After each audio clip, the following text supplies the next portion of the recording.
আর তার কাছে সকল স্থান থেকে মৃত্যু ধেয়ে আসবে, অথচ সে মরবে না। আর এর পরেও রয়েছে কঠিন আযাব।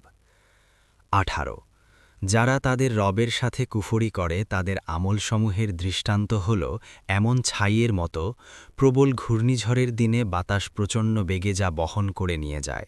তারা যা অর্জন করেছে তার মাধ্যমে কিছুই করতে পারে না।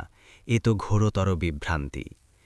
১৯ তুমি কি দেখো না যে আল্লাহ আসমানসমূহ এবং জমিন সৃষ্টি করেছেন যথাযথভাবে? তিনি ইচ্ছা করলে তোমাদেরকে নিশ্চিহ্ন করতে পারেন এবং অস্তিত্বে আনতে পারেন নতুন সৃষ্টি।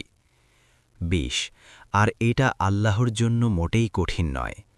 ২১ আর তারা সবাই আল্লাহর সামনে হাজির হবে, অতপর যারা অহংকার করেছে দুর্বলরা তাদেরকে বলবে, নিশ্চয় আমরা তোমাদের অনুসারী ছিলাম, সুতরাং তোমরা কি আল্লাহর আযাবের মোকাবেলায় আমাদের কোনো উপকারে আসবে?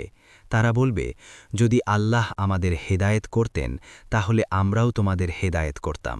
এখন আমরা অস্থির হই কিংবা সবর করি, উভয় অবস্থাই আমাদের জন্য সমান, আমাদের পালানোর কোনো জায়গা নেই। ২২ আর যখন যাবতীয় বিষয়ের ফয়সালা হয়ে যাবে তখন শয়তান বলবে, নিশ্চয় আল্লাহ তোমাদেরকে ওয়াদা দিয়েছিলেন সত্য ওয়াদা, তোমাদের উপর আমার কোনো আধিপত্য ছিল না, তবে আমিও তোমাদেরকে ওয়াদা দিয়েছিলাম, এখন আমি তা ভঙ্গ করলাম। তোমাদেরকে দাওয়াত দিয়েছি আর তোমরা আমার দাওয়াতে সাড়া দিয়েছ, সুতরাং তোমরা আমাকে ভর্ৎসনা করো না, বরং নিজদেরকেই ভর্ৎসনা করো।